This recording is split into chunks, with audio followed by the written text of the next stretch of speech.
Greetings once again, you spacefaring adventurers out there. Duuz-Diz-Din back again with Eden Zero. Previously, the crew of Edens traveled to the planet where the rebel group fighting against Emperor Shura Oasis should be stationed. There they encountered Laguna, who was in the middle of a acting gig, which really took me off guard because it's just like, oh right, Laguna's an actor. Well, was an actor. Is an actor? Time travel. But thankfully Laguna had already regained his memories and was just waiting for the group to come and pick him up so he could fill them in on what had been happening in the Oi cosmos. If you remember, one of the early planets our crew had gone to when they first entered the Oi cosmos was Foresta, where the robots had an uprising enslaving the humans there. Well, that uprising still took place, and many people were forced to evacuate. But things were even worse, as the master who we originally met on Forestia, Zenilith, one of the former Heavenly Knight, had apparently crushed the entire planet to nothing with his Satan gravity, after he led a robot uprising himself.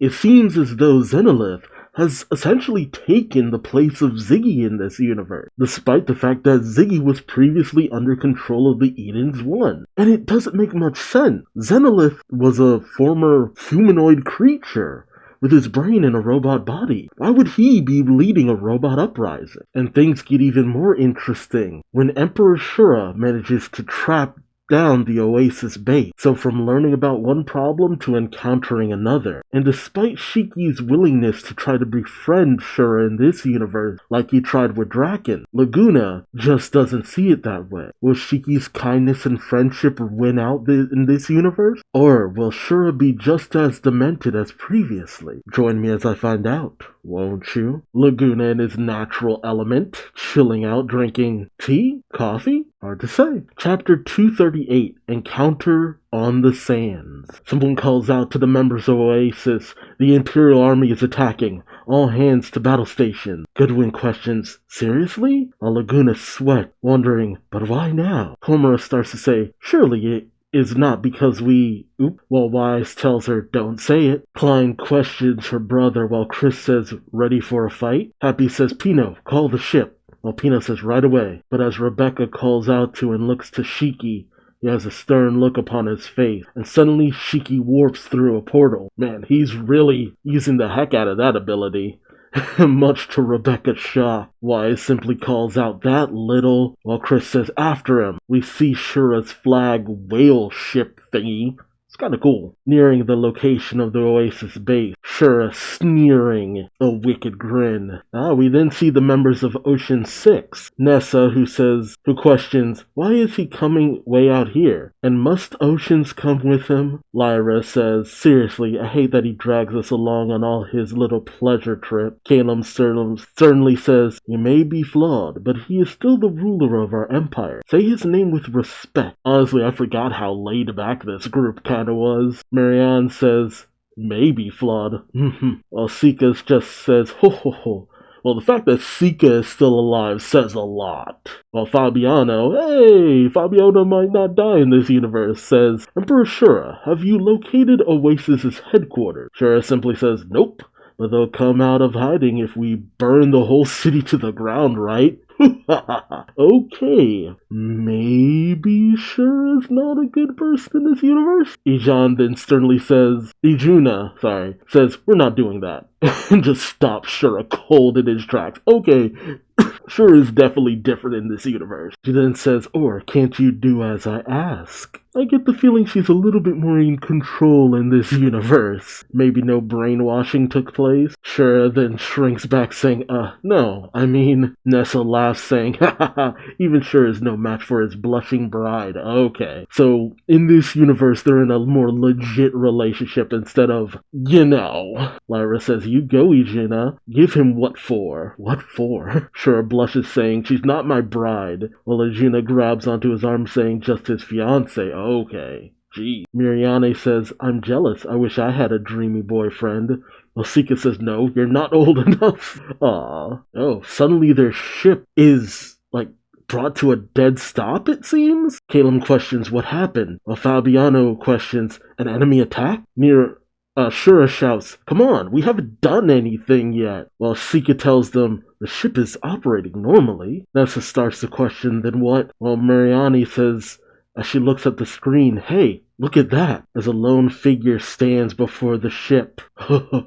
We see Shiki using his Satan gravity on the whole entire ship to hold it in place. Shura questions, "Who in the hell?" While Nisa questions, "This ether. Gravity?" Lyra's shocked, saying, "He's using gravity to stop our ship?" Arjuna questions, "Who is he?" While Nero smiles and laughs. Shura smiles and laughs. He then begins to take off his Emperor's cloak, saying, "Gravity, eh?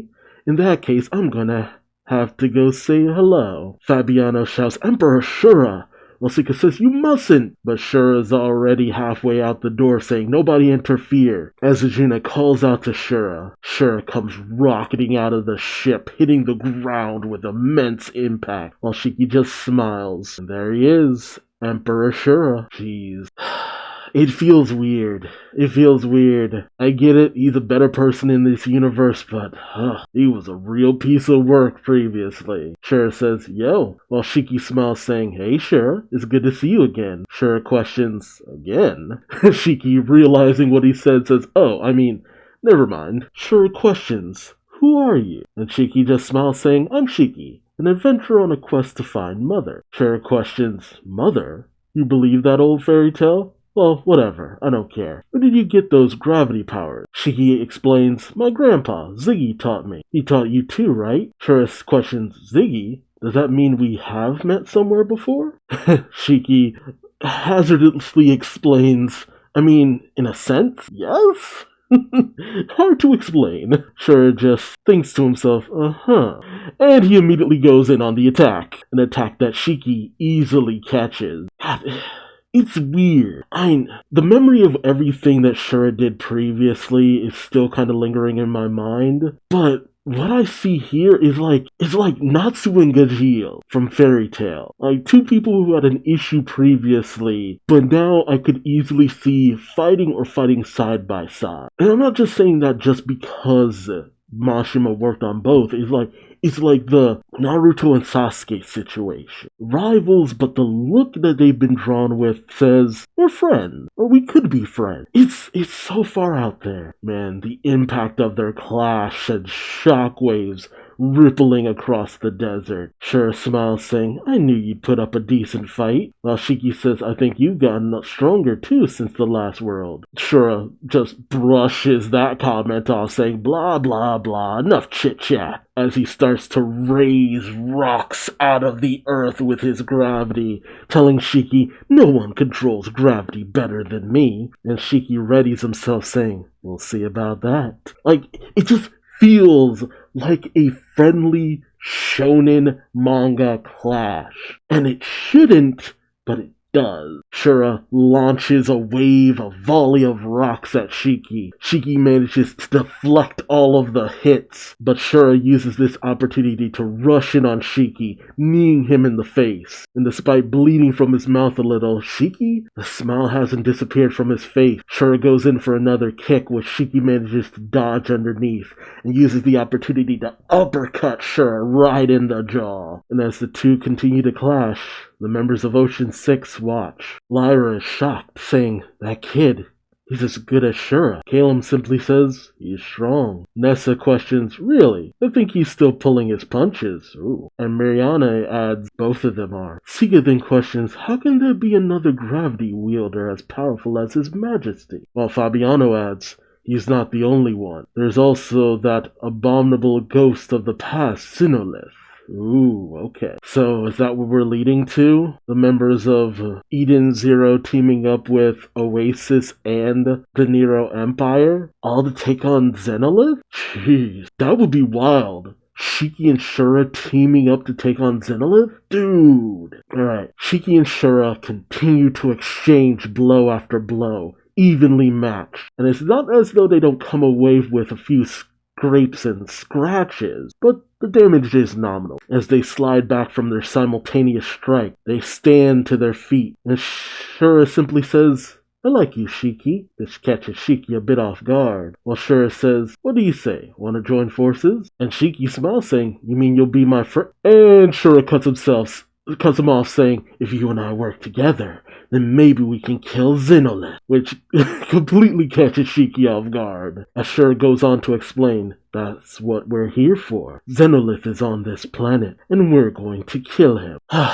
This is a hard one to swallow. You know, it was very obvious that everything that happened with Shura, and just everything with the whole Nero Empire, it was always a sore spot for Shiki. I mean, all the deaths that took place, it was obvious there was this connection between Shiki and Shura that could have gone other places, but it didn't, knowing that Izuna and Shura are engaged in this universe. And the thing is, you have to keep in the back of your mind that this is not the other universe. They've lived completely different lives. I mean, it's so easy to just feel like Mashima is walking so many things back, but those things happened in another universe, another timeline. I mean, Shiki's not swaying that Shura. He's swaying this Shura, who seems to not have the same prejudice against robots, while he's obviously off his rocker. Isn't as deranged as his previous self. He's still battle hungry, but we've already seen he is not that same person. But it's hard not to still equate him to that person. But maybe that's also the perspective we're supposed to have for the character. Can they overcome knowing what he was like on a previous world? Could they fight for the greater good? I mean, think about it from the other perspective. He says he wants to kill Xenolith, but Xenolith in the previous world, he was a saint of a man. He helped Shiki. He helped everyone. But to know that he destroyed an entire planet, that he's leading a robot uprising? I mean, what happens if Shura's the good person in this world and Xenolith isn't? I mean, to let your biases from a life that this person has not lived dictate things going forward and possibly cause things to turn out for the worse because you weren't willing to work with someone who could have been a big help. I mean, that's an interesting conundrum to have. But man, Mashima's asking a lot. Cause Shura was that piece of shit. Like, I don't normally delight in characters dying. I'm a sap. But Shura's death, the only thing I felt bad about was the fact that he took Izuna with him.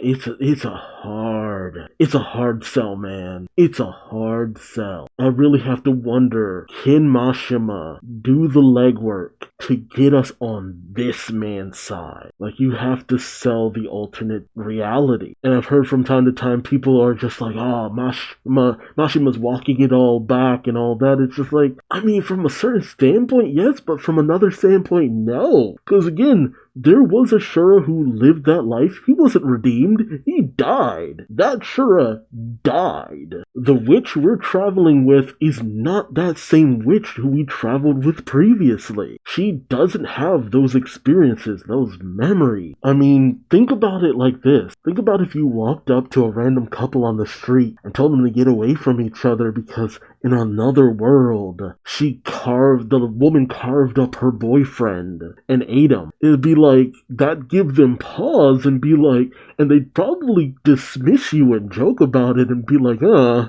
and hell, it might be in the back of their mind, but it's just like, if they'd been together for years and be fiancés, just like, why would they believe you? They're not those people. They didn't lead those lives. Like, the woman in that other universe held the man in her basement for years and eventually ate him. Fattened him up and ate him. And in this universe, the only fattening up is the fact that they both have enough money to go out to eat one too many times. I can see people having a problem with this because I'm grappling with this too. It's weird though. I was willing to accept Drac and Joe a lot more easily than Shura. And I guess because we dealt so much with alternate futures, it was like there's an alternate future where Drac and Joe killed Shiki and was done. I really do wonder. Let me know your thoughts in the comments section below. How do you feel about this idea of nice guy Shura? Are you having a hard time with it? Or are you able to just think alternate future? alternate reality. This Shura was over here, this is a different Shura. Looks the same, has a lot of the same mannerisms, but obviously does not have the same issues, I mean, we've been shown time and time again, despite the fact that Oasis is fighting against him, things are different here. Time will tell how different. But again, I want to hear from you. Remember to subscribe for more Eden Zero. And until then, I've been Duuz-Diz-Din. Thanks for watching, and I hope to see you in the next one. Take care. Bye-bye.